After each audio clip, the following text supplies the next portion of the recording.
comfortable with how physical this series has been? And the other series seemed even more physical. Look, I already got fined for supporting Cheryl, so yeah, which I think is crazy. But look, I think there's nothing that we want more than just consistency. That's what I would. Once again, the WNBA has done it. With fines flying around, this time Stephanie White got dinged for the crime of agreeing with another coach. That's right, just saying I agree regarding the refs is now a feignable offense. Fever fans are seething, Caitlin Clark keeps getting targeted, and the league is becoming a circus. Does this fine prove the league is shielding refs over its players? Let's get into it, because at this point, it's just absurd. The WNBA claims to be a professional league, but policing coaches, refs, and player comments makes it seem like a backyard league where the officials are also the players' uncles. Stephanie White, the Indiana Fever's coach, receives a fine. What for? For backing Cheryl Reeve, who was hit with a suspension and a $15,000 penalty for blasting the refs in Phoenix. Hearing other coaches, you're hearing Becky talk about when you let the physicality happen, people get hurt, there's fights, and this is the look that our league wants for some reason. We were trying to play through it. We tried not to make excuses. One of the best players in the league shot 0 free throws. 0. And she had 5 fouls. 0 free throws. Got her shoulder pulled out and finished the game with her leg being taken out and probably has a fracture. And so if this is what our league wants, okay. But I want to call for a change of leadership at the league level when it comes to officiating. But the real kicker is this. White didn't go on a tirade. She didn't yell at a press conference. Didn't pull a Bobby Knight and throw a chair. She didn't even name specific officials. All she said was, I already got fined for supporting Cheryl. We just want consistency. That is all. That was the infraction. That's what got her a lovely little invoice from the league. You'd think she was caught on the court throwing haymakers. Nope, she was just asking for consistent calls. But here's the kicker. White didn't even go on a rant. She didn't scream at a presser, didn't throw a chair like Bobby Knight, didn't even call out specific officials. She literally said, I already got fined for supporting Cheryl. We just want consistency. That's it. That's the crime. That's what earned her a nice little bill from the league office. You'd think she got caught running onto the court throwing punches. Nope. Just asking for consistent officiating. The officiating crew that we had tonight, for the leadership to deem those 3 people semifinals playoff worthy. Here is the league's reasoning.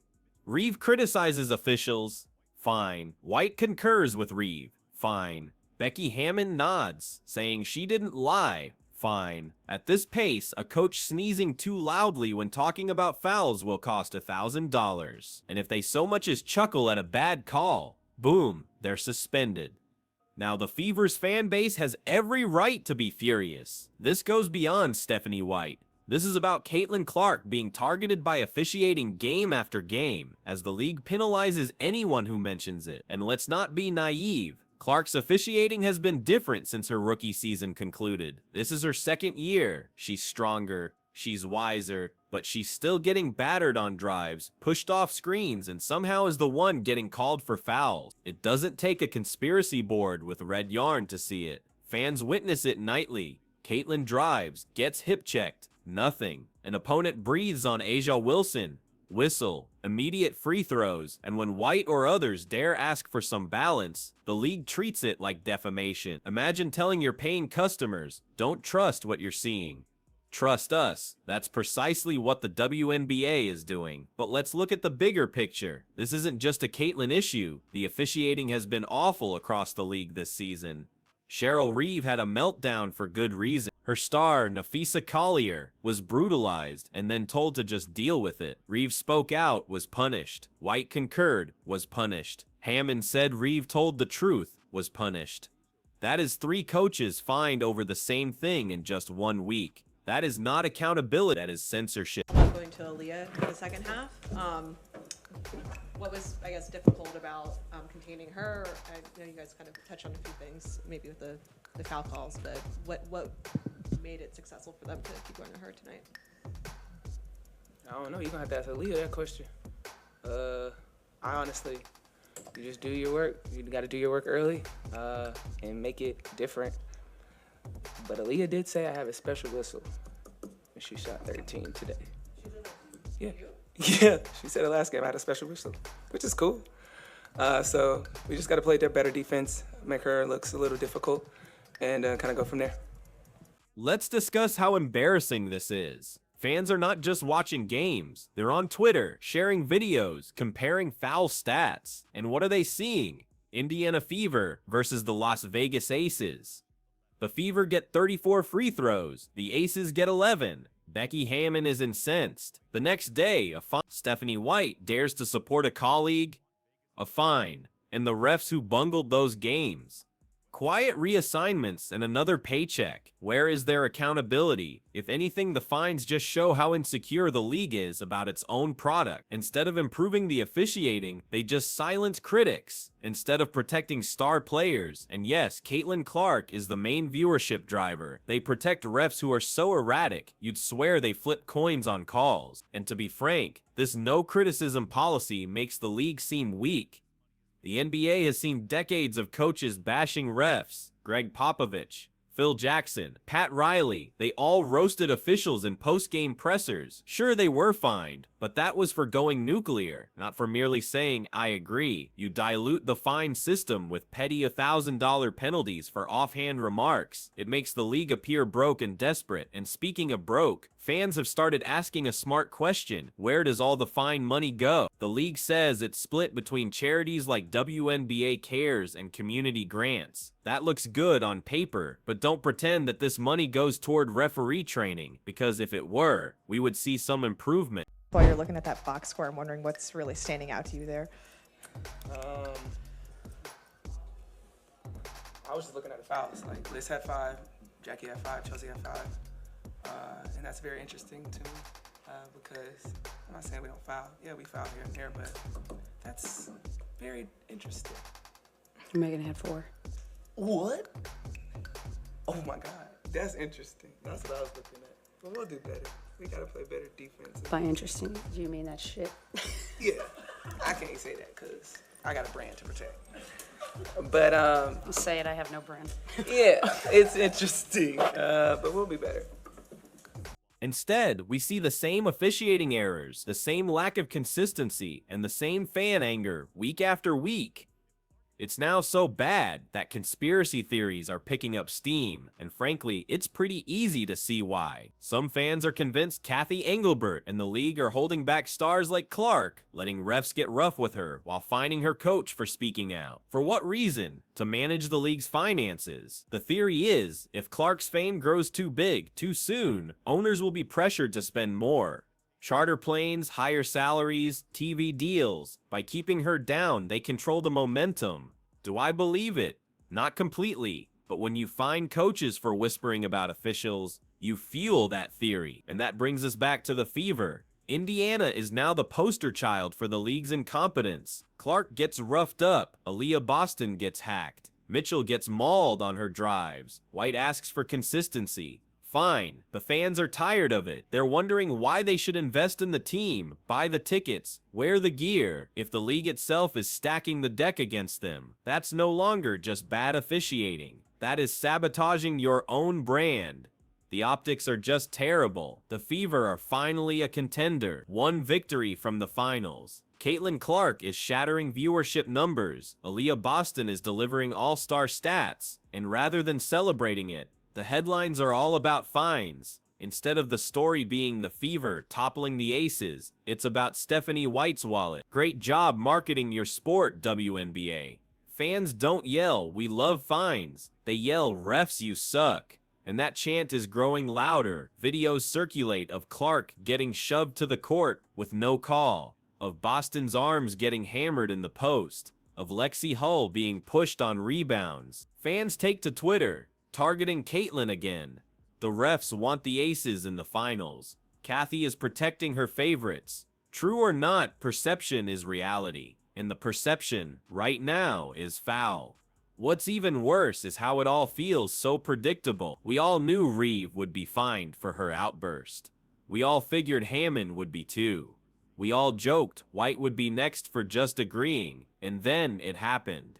Fans should not be able to predict league disciplinary actions like it's a game show. That shows how unserious the league appears. And don't forget the greatest risk here, alienating your biggest star. Caitlin Clark is the largest draw this league has ever had. Bigger than Taurasi, bigger than Maya Moore, bigger than Sue Bird. She is a ratings phenomenon. She sells out arenas when she's on the road, and rather than protect her from getting mugged every game, the league fines her coach for standing up for her. What kind of message is that? Be quiet and take it? Good luck with that strategy. Players communicate. Agents communicate. If stars begin to think the league is unconcerned with their safety and fair play, you will have a problem that no amount of fine money can ever fix. And as we're on the subject, let's point out the hypocrisy. Becky Hammon is irate about free throw differences.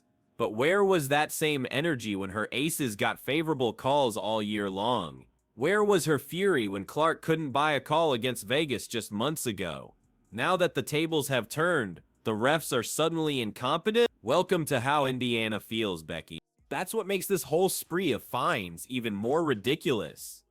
The coaches aren't saying anything revolutionary. They're just echoing what the fans are already seeing. Consistency, accountability, the fundamentals. But the league treats its refs like they're untouchable. Criticize them, and you're branded a criminal. And fans are left yelling at their screens. How is that not a foul? Here's the truth. This issue won't be solved with silence.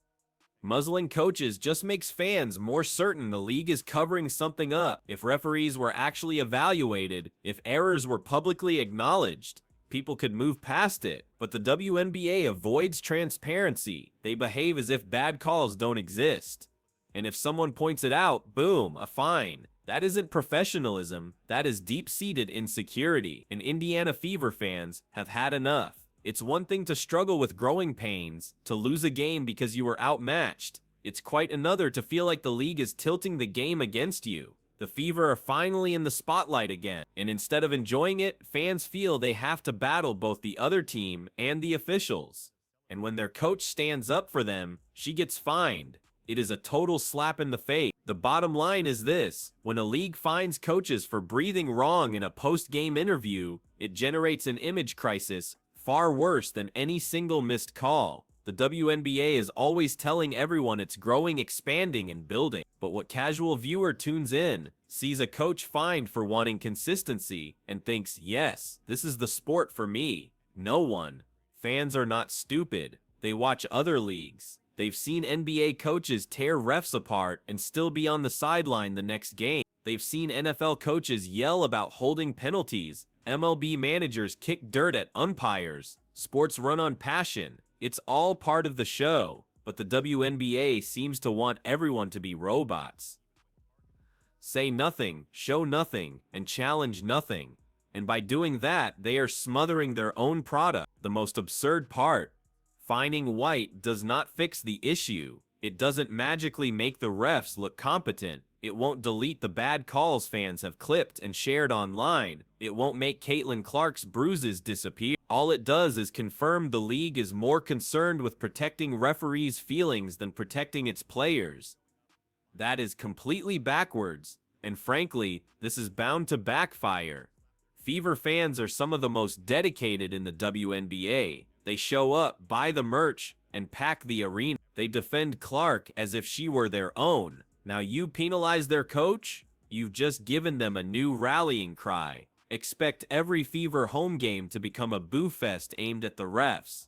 Every missed call will trigger chants of, Kathy sucks. The league asked for her. And speaking of Kathy Engelbert, this whole fine circus shines a spotlight on her. She's the commissioner. This is happening on her watch. She's the one who's sending the signal that criticism is forbidden. But she can't just hide behind the rulebook. Fans demand accountability from officials, not silence from their coaches. If anything, her obsession with image is causing more harm to the WNBA brand than 1,000 angry Cheryl Reeve press conferences ever could. And let's not miss the irony. The league is always begging for more media attention, more viewers, more buzz. Well, guess what? You've got it. Thanks to Caitlin Clark, Aaliyah Boston, and the rise of the fever. And instead of embracing it, you're finding your way into negative headlines. Every story is about fines, not about basketball. That is self-sabotage, pure and simple. And here's the reality. The refs didn't make the Aces lose every game, nor did they hand the Fever every victory. Indiana played with heart. Boston was a force. Mitchell made clutch shots. Clark, despite being targeted, still found ways to make an impact. That is the game. But when refs make themselves part of the story and the league supports them with fines, it eclipses the action on the court. And the constant targeting of Caitlin Clark is the league's major blind spot. She's not a rookie now. It's her second year. She's shown she belongs. She's shown she's a cornerstone player. She's shown she's why millions are tuning in.